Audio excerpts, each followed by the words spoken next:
ko fuɗɗode jillu ngo général Umaro Sissoko Embaalo horejo leydi Guiné-Bissau waɗi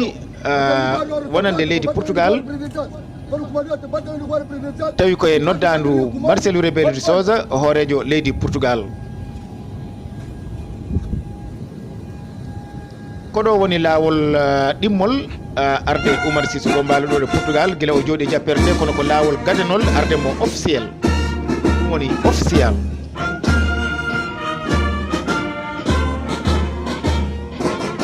Kanko noon Umaro Sissoko Embaalo nde o yettima ɗo eɗen gandi jillu makko ngu hono visita makko ko golle tigi tigi ñande alhamis o jaati on ñande o joddima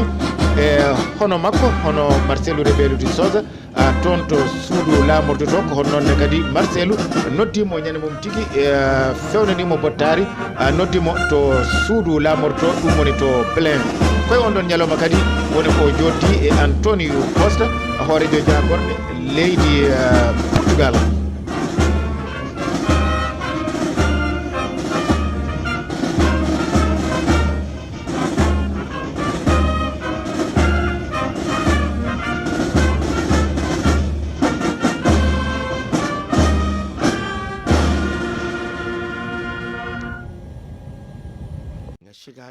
Jottagol Umaro Sissoko Embaalo ɗo ɗo suudu lamordu Portugal Belin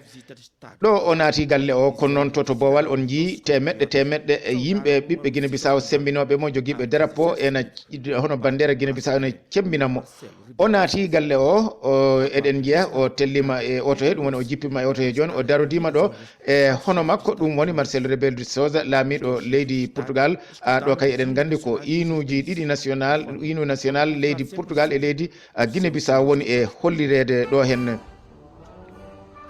E on ɗon saaha noon so ɓe gummima ɗo joni ma en ji joni ɓe daro gam ƴettude photo hakkude mabɓe on ɗon photo noon hakkude mabɓe so waɗi ha gasi ɗum woni ɗo ɗo jiiɗen ɓe daari joni Umaro Sissoko yahata joni e siifa e livre de honre on saaha noon ɓe gostodira kadi hono dokke goto mabɓe fof hokka goɗɗo o ɗum noon musidɓe tedduɓe ko musidɗo moɗon Cheikh Oumar Sall ɗo e radio Kabaruuji toɓɓere Pulagu Guinée-Bissau.